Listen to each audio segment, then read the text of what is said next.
चलिए देख लीजिए, जैसा कि हम लोग कांग्रेस अधिवेशन की ओर चल रहे हैं, तो कांग्रेस अधिवेशन को पूरा खत्म करना है। और हम बता रहे थे कि कांग्रेस का प्रथम जो कांग्रेस का प्रथम हुआ था, उस प्रथम पर चल रहे थे। तो अब हम बिहार में बताएंगे कि बिहार में अधिवेशन हुआ था, उसमें प्रथम बार बिहार में कब हुआ था। ऐसे हालांकि बिहार में 3 बार अधिवेशन हुआ है, ठीक है। बिहार में 3 बार अधिवेशन हुआ है, लेकिन वर्तमान बिहार में पूछा जाए तो 2 ही बार अधिवेशन हुआ है, ठीक है।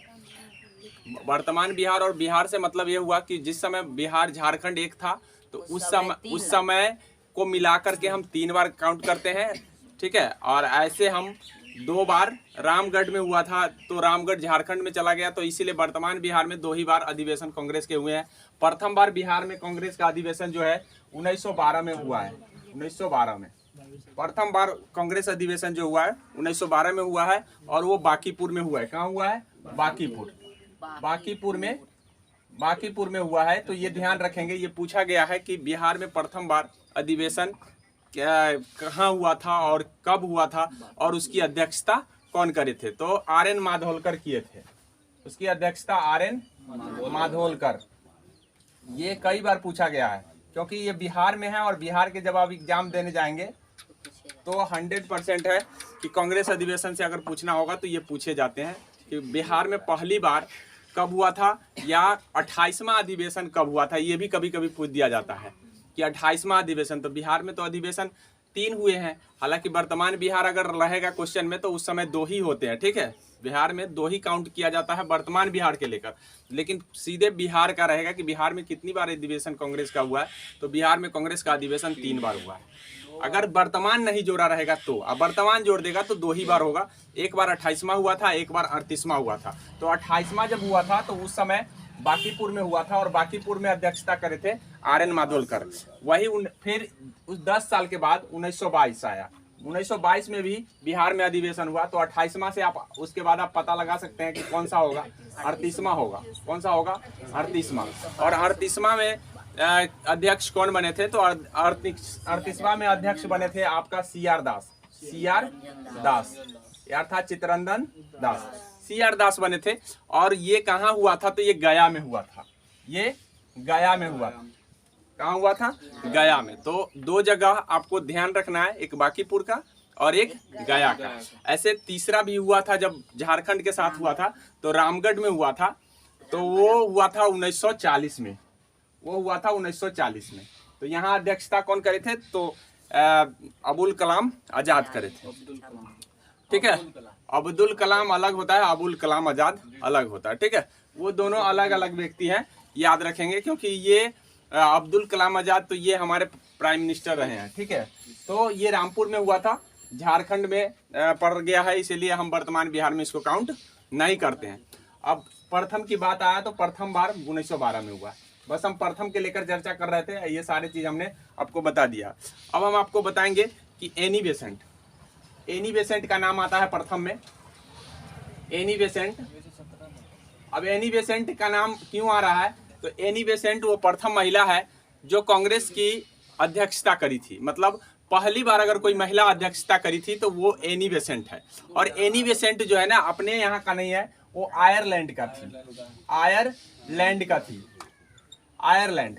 एनी बेसेंट आयरलैंड की थी, और आयरलैंड होने के कारण ये भारतीय महिला काउंट नहीं होती। हालांकि ये महिला में काउंट होती है कि कांग्रेस का अध्यक्षता पहली बार वो महिला कौन थी जो कांग्रेस का अध्यक्षता करी थी। और दूसरी बात ये है कि ये थियोसॉफिकल सोसाइटी की सदस्य बनकर भारत आई थी। थियोसॉफिकल सोसाइटी पूछा जाता है एग्जाम में कि ये किसका सदस्य बनकर के भारत आई थी। तो थियोसॉफिकल एक सोसाइटी थी, उस सोसाइटी का सदस्य बन गई, और सदस्य बनने के बाद वो भारत आ गई। अब भारत में आकर के 1916 में होम रूल लीग आंदोलन चलाई थी। होम रूल लीग आंदोलन चलाई थी, ठीक है। होम रूल लीग आंदोलन है, और ये आंदोलन 1916 में चला था, इन्हीं के नेतृत्व में, और मद्रास में चला था। हालांकि होम रूल लीग आंदोलन पूछा जाता है तो बाल गंगाधर तिलक भी चलाए थे, और इनके नेतृत्व में भी चला था। तो इनके नेतृत्व में मद्रास में चला था। ये बात आप ध्यान रखेंगे कि मद्रास में किनके नेतृत्व में होम रूल लीग आंदोलन को चलाया गया था? तो एनी बेसेंट के। और एनी बेसेंट 1917 में जो अधिवेशन हुआ था कलकत्ता में ठीक है, कोलकाता या कलकत्ता दोनों लिखाता है, ध्यान रखिएगा। तो ये 1917 में हुआ था।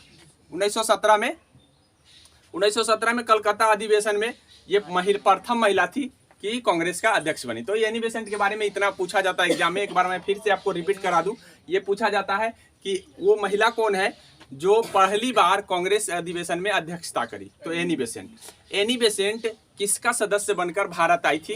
तो थियोसॉफिकल सोसाइटी। उसके बाद आपसे पूछा जाएगा कि ये मद्रास के क्षेत्र में कब होम रूल लीग आंदोलन का नेतृत्व किए थे? तो 1916। या ऐसे पूछा जाएगा कि 1916 में मद्रास में किसने होम रूल लीग आंदोलन का नेतृत्व किया था? तो एनी बेसेंट। उसके बाद आपका पूछा जाता है कि ये अध्यक्षता कब करे थे? तो 1917 में। किस अधिवेशन का अध्यक्षता करे थे? तो कोलकाता अधिवेशन। तो इतनी बात आपको एनी बेसेंट के बारे में जानना है। अब हम आगे चलेंगे। आगे है, अब हम सरोजिनी नायडू की बात करेंगे। श्रीमती सरोजिनी नायडू।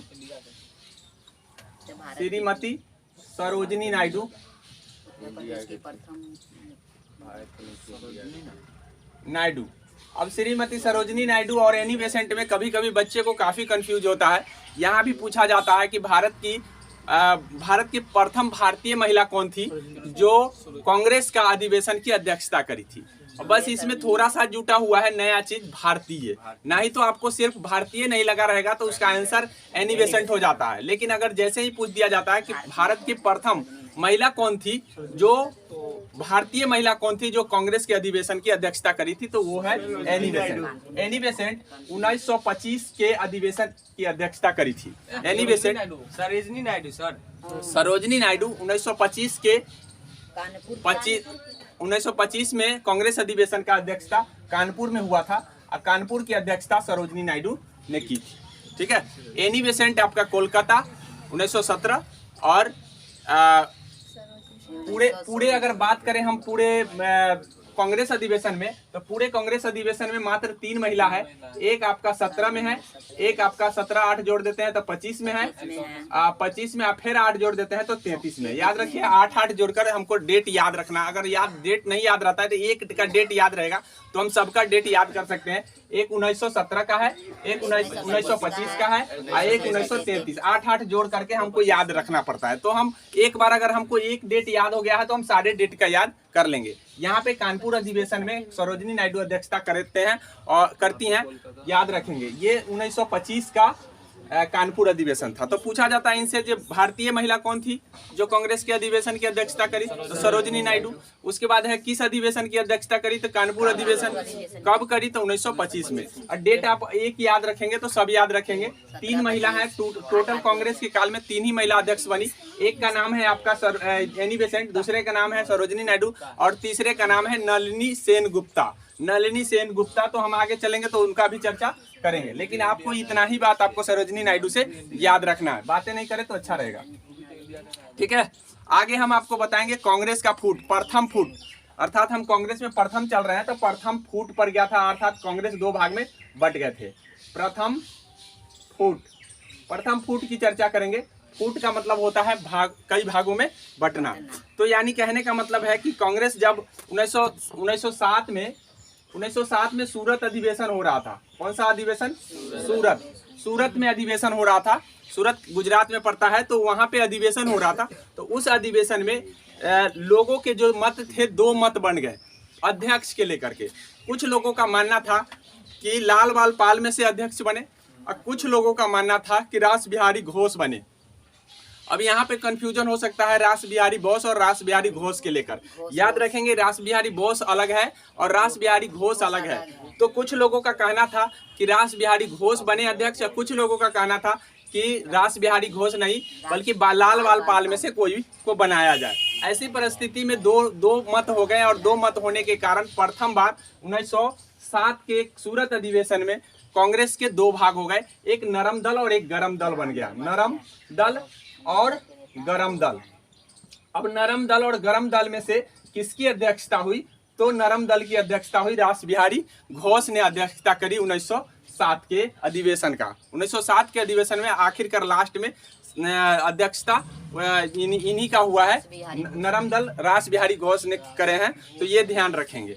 ये कहाँ पर हुआ था ये पूछा जाता है, कहाँ पर हुआ था तो सूरत में हुआ था। कब हुआ था तो 1907 में हुआ था।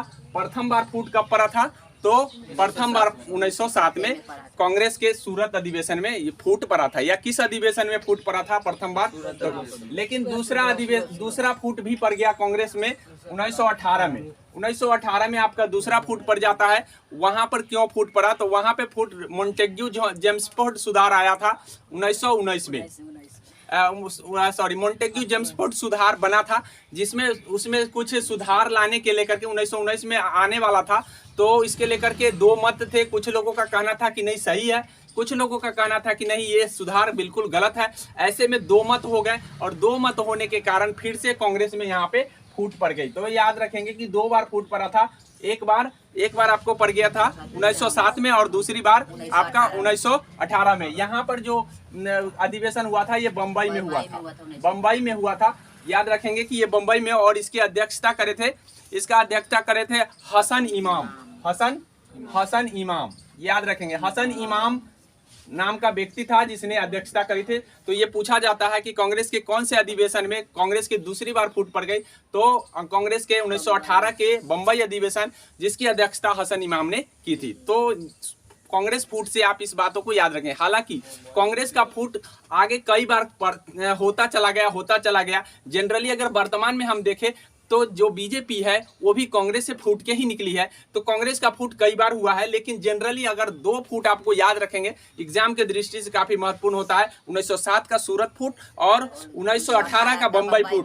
बम्बई फूट का अध्यक्षता हसन इमाम ने करे थे और सूरत अधिवेशन की अध्यक्षता रास बिहारी घोष ने करे थे। ठीक है, रास बिहारी घोष। बोस और घोष में अंतर है, याद रखेंगे, क्योंकि बोस और घोष दोनों ही एग्जाम में पूछे जाते हैं। तो ये बात आप ध्यान रखेंगे। अब इसी बीच में हम आपके लिए एक प्रश्न रखे हैं जो कथन के अनुकूल है। आप इस कथन को बताएंगे कि निम्न कथन पर विचार करना है। निम्न कथन पर विचार करें। ठीक है, अब एक नंबर कथन हमसे कहा है कि कांग्रेस के प्रथम अध्यक्ष WC बनर्जी थे। कांग्रेस के प्रथम अध्यक्ष WC बनर्जी थे। ये है पहला। दूसरा कथन है, मार्कर दूसरा दीजिए। कांग्रेस का प्रथम मुस्लिम अध्यक्ष तैयब जी थे। कांग्रेस के प्रथम मुस्लिम अध्यक्ष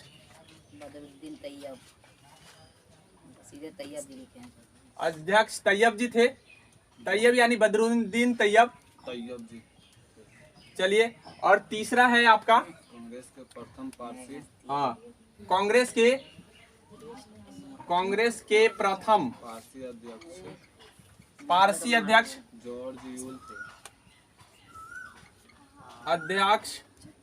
जॉर्ज यूल थे। चलिए, तीसरा है, चौथा भी है, तीसरा नहीं है, चौथा नहीं है, तीन ही। आप बताइए क्या सही है, आप विचार कीजिए कौन सही है कौन गलत है, या सभी सही है। ये पहला, अगर आपने अच्छे से कल वीडियो देखा होगा, ये वीडियो नहीं आप सुना होगा तो आपको याद हो गया होगा। कल वाली बात थी। यहाँ देख लीजिए, यहाँ कांग्रेस का अध्यक्ष तो WC बनर्जी ही थे। दूसरा सही है, तीसरा गलत है। तीसरा गलत ये है, जॉर्ज यूल पारसी अध्यक्ष नहीं थे, दादा भाई नौरोजी थे। ठीक है, कौन थे? जॉर्ज यूल नहीं थे, ये दादा भाई नौरोजी थे। अच्छा, जॉर्ज यूल का नाम किस रूप में आता है तो जॉर्ज यूल का नाम प्रथम अंग्रेज अध्यक्ष इलाहाबाद में जो अधिवेशन हुआ था 1988 में, ये जॉर्ज यूल का नाम आता है, क्योंकि प्रथम बार जॉर्ज यूल जो है ना अंग्रेज अध्यक्ष बने थे, जो कि 1988 के इलाहाबाद में अधिवेशन की अध्यक्षता इसने करी थी। ठीक है, तो ये बात आप ध्यान रखेंगे। इन कथनों से आपको पता चल गया। अगर आप ये इन कथनों का जवाब दे पाए हैं तो इसका मतलब आपको आ गया है, ऑलरेडी सब कुछ आ गए हैं, ये बात ध्यान रखेंगे। अब चलिए आगे हम बढ़ते हैं।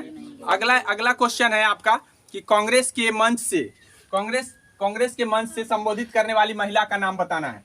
पहली बार ऑप्शन नंबर ए में दिया है Annie Besant, Annie Besant. Option B में दिया हुआ है सरोजिनी नायडू।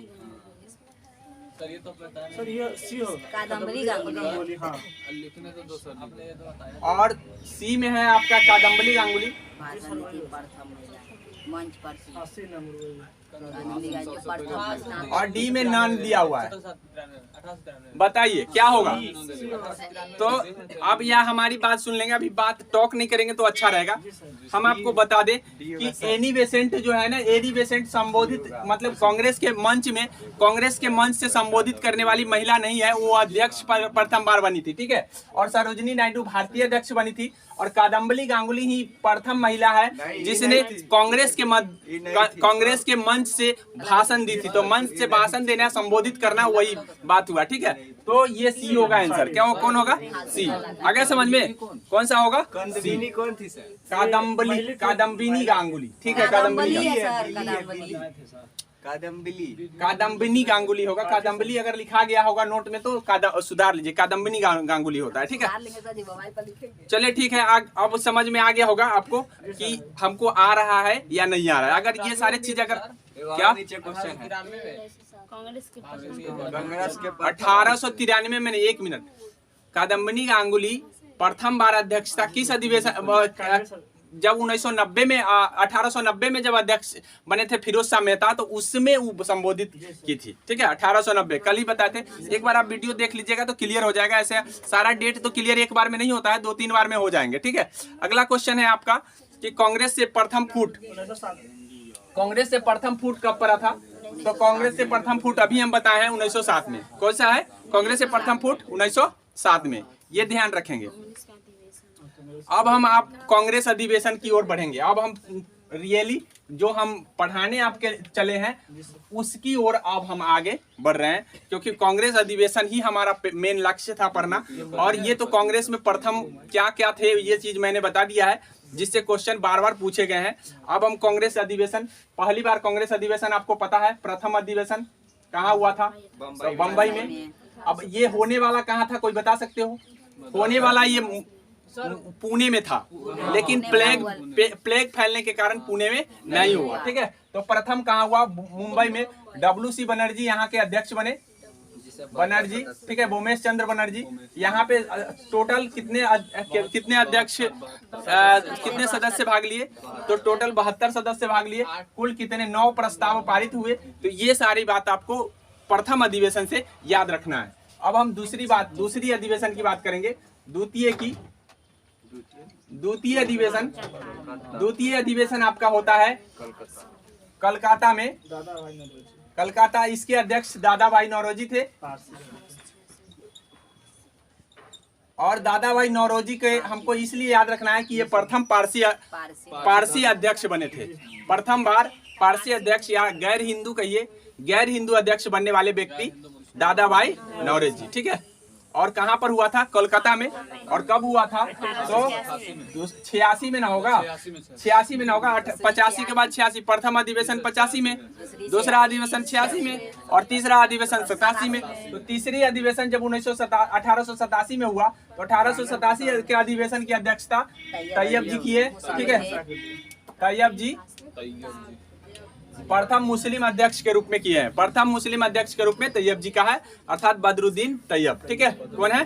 बदरुद्दीन तैयब। तो ध्यान रखेंगे कि प्रथम मुस्लिम अध्यक्ष कौन बने? बदरुद्दीन तैयब। प्रथम पारसी अध्यक्ष कौन बने? दादा भाई नौरोजी, ठीक है। प्रथम अध्यक्षता किसने करी? तो भूमेश चंद्र बनर्जी। दो तीन जो कांग्रेस का अधिवेशन होता है काफी इंपोर्टेंट होता है, आपको ध्यान रखना है। और दूसरी बात ये थोड़ा सा ध्यान रखना है कि तृतीय अधिवेशन में पहली बार तमिल भाषा में भाषण दिया गया था। तो कभी कभी ये भी पूछ लिया जाता है कि तमिल भाषा में पहली बार भाषण कांग्रेस के किस अधिवेशन में दिया गया था?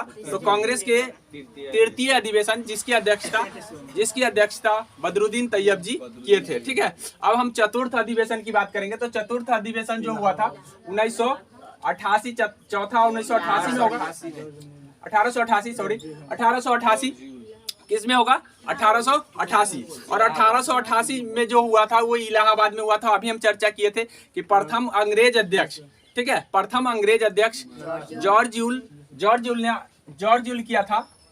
जॉर्ज यूल जो प्रथम अध्यक्ष बने थे प्रथम अंग्रेज अध्यक्ष बने थे इलाहाबाद में। और जॉर्ज यूल को क्यों बनाया गया था, तो मैंने बताया था कि कांग्रेस जो है ना, कांग्रेस से ब्रिटिश लोग खफा होने लगे, मतलब नाराज होने लगे, और नाराज होने के कारण उनके लिए जगह उपलब्ध ना कराने लगे। तो जिसके कारण कांग्रेस को लगा कि अभी हमारी संस्था बनी है, अगर हम अभी से अंग्रेजों से थोड़ा सा नाराज हो जाएंगे तो क्या होगा कि ये कांग्रेस को खत्म कर दिया जा सकता है। इसीलिए इन्होंने 1888 में जब अध्यक्षता हुई तो यहाँ पे इलाहाबाद में हुई, तो अंग्रेज को क्या कर दिया गया, जॉर्ज यूल को अध्यक्ष बना दिया गया। तो ये बात ध्यान रखेंगे। अब हम 5वीं अधिवेशन की बात करेंगे। तो 5वीं अधिवेशन जो हुआ था बम्बई में ही हुआ था। बम्बई में 5वीं अधिवेशन होता है और यहाँ पे 1889 है, और 1889 में आपको विलियम बेडरवन जो है ना अध्यक्षता करता है। कौन करता है? विलियम बेडरवन। और विलियम बेडरवन को हम इसलिए याद रखते हैं कि एओ ह्यूम की जीवनी इसने लिखा है। किसने लिखा है? एओ ह्यूम। एओ ह्यूम का जीवनी जो है ना विलियम बेडरवन लिखा है। आपको ध्यान रखना है एओ ह्यूम के जीवनीकार कौन है, तो विलियम बेडरवन। इन्होंने अध्यक्षता कब करी, तो इन्होंने अध्यक्षता 1889 नहीं 1889। उसके बाद आता है कौन सा, कादम्बली गांगुली की बात बता 1890 आता है, तो 1890 में छठा होगा, 1890 में छठा। और यहीं पे कादम्बली गांगुली जो है ये अधिवेशन कलकत्ता में हुआ, और कलकत्ता में अधिवेशन होने पर कादम्बली गांगुली यहाँ संबोधित की थी पूरे कांग्रेस अध्यक्ष। जब कांग्रेस की अध्यक्षता फिरोज शाह मेहता कर रहे थे, तो उस समय प्रथम महिला थी जो कांग्रेस के मंच से मतलब भाषण दी या संबोधित की, समझिए। तो उस समय अंग्रेजों को लगा कि नहीं, अब भारतीय नहीं, महिलाएं भी अब आंदोलन में भाग लेगी।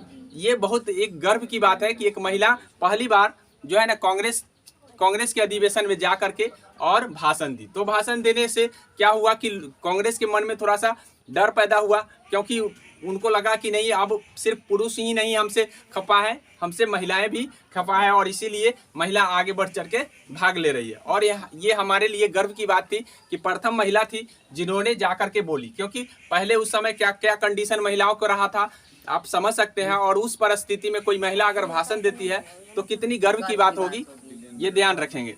अब उसके बाद है, हम सारे अधिवेशन की चर्चा नहीं करेंगे, क्योंकि हमको एग्जाम निकालना है, तो हमको कौन कंटेंट पढ़ना है और कौन कंटेंट छोड़ना है, इस पर ध्यान रखना बहुत जरूरी है, क्योंकि सारे कंटेंट किसी को याद नहीं हो सकते हैं। इसीलिए हम उन कंटेंटों को छोड़ दिए हैं जो कंटेंट एग्जाम में पूछे नहीं जाते हैं, ठीक है। तो अब हम 1896 के अधिवेशन की बात करेंगे। 1896 का जो अधिवेशन हुआ था, ये भी आपका हुआ था कोलकाता में, और कोलकाता में हुआ था। तो 1896 का अधिवेशन क्यों चर्चित है, तो चर्चित होने का मेन रीजन है वंदे मातरम, जो हमारा राष्ट्रगीत है, ठीक है। वंदे मातरम, राष्ट्रगान अलग है, ठीक है। वंदे मातरम जो है हमारा राष्ट्रगीत है, और राष्ट्रगीत होने के कारण ये चर्चा में ये अधिवेशन है, क्योंकि ये पहली बार वंदे मातरम 1896 के कांग्रेस अधिवेशन में गाया गया था। और इसकी अध्यक्षता कर रहे थे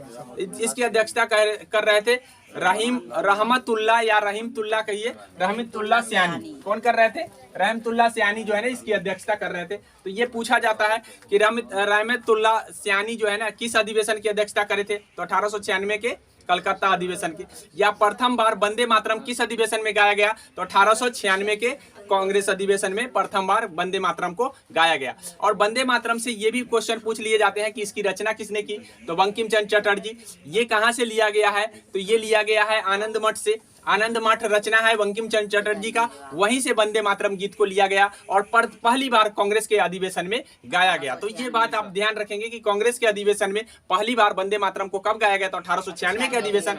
और किसके अध्यक्षता में, तो रहमतुल्लाह सयानी के अध्यक्षता में। और कब हुआ, तो 1896। तो ये बात आप बार बार घोष कर अगर याद कर लेते हैं तो हमको नहीं लगता है कि रट्टा मारने की कोई जरूरत होगी, ठीक है। आगे हम बढ़ेंगे। अब है आपका आ जाता है 1905 का अधिवेशन भी थोड़ा सा महत्वपूर्ण है, क्योंकि गोपाल कृष्ण गोखले राजनीतिक गुरु थे महात्मा गांधी के, इसलिए इनका नाम थोड़ा सा इम्पोर्टेंट होता है। और इम्पोर्टेंट होने के कारण 1905 के अधिवेशन की अध्यक्षता कौन करा था, तो यही गोपाल कृष्ण गोखले ने किए थे, ठीक है। 1905 के अधिवेशन की अध्यक्षता ये पूछा जाता है कि किसने करा था, तो गोपाल कृष्ण गोखले ने किए थे। और ये कहाँ हुआ था, तो बनारस। कहाँ हुआ था? बनारस, ठीक है, 1905 में। और यहीं पे इन्होंने सर्वेंट ऑफ इंडिया सोसाइटी की स्थापना किए थे। सर्वेंट ऑफ इंडिया सोसाइटी, तो न जाने हमको लग रहा है कि अगर 100 एग्जाम होते होंगे तो उसमें से 75 एग्जाम में सर्वेंट ऑफ इंडिया सोसाइटी को पूछा जाता है। तो ये ध्यान कर लेंगे कि सर्वेंट ऑफ इंडिया सोसाइटी के संस्थापक कौन है? गोपाल कृष्ण गोखले। किस अधिवेशन में इन्होंने स्थापना की थी? तो बनारस अधिवेशन में। और 1905 के बनारस अधिवेशन की अध्यक्षता किसने करी थी? तो गोपाल कृष्ण गोखले। गोपाल कृष्ण गोखले का नाम याद रख लीजिए, गोखले है, ठीक है, गोखले। और गोपाल कृष्ण गोखले को हम किस रूप में याद करते हैं? तो राजनीतिक, महात्मा गांधी की राजनीतिक गुरु के रूप में याद करते हैं। तो और ऑलरेडी पहले भी आप इसके नाम सुन चुके होंगे, लेकिन अभी हम आपको बता दिए हैं कांग्रेस अधिवेशन में। तो जो जितनी बार आप सुनेंगे उतना ज्यादा दिन तक आपको याद होगा और ज्यादा आपको रटने की जरूरत नहीं होगा। अब हम बात करेंगे 1906 का। 1906 की भी चर्चा मैं कर चुका हूं ऑलरेडी। जब हम दादा भाई नौरोजी के बारे में कल बता रहे थे तो उस 1906 की भी चर्चा किए थे, क्योंकि दादा भाई नौरोजी अपने जीवन काल में 3 बार अधिवेशन किए हैं और तीनों बार अधिवेशन का मैं चर्चा कर चुका हूं। उसी बीच में आपका 1906 में लास्ट में होता है, सबसे लास्ट में उन्होंने यही 1906 में किए थे। और ये इंपॉर्टेंट क्यों हो जा रहा है? क्योंकि इसी अधिवेशन में स्वराज शब्द का प्रथम बार प्रयोग दादा भाई नौरोजी के द्वारा किया गया। तो ये पूछा जाता है कि स्वराज शब्द का प्रथम प्रयोग किसके द्वारा किया गया? तो दादा भाई नौरोजी के। लेकिन पूर्ण स्वराज की मांग कब की गई?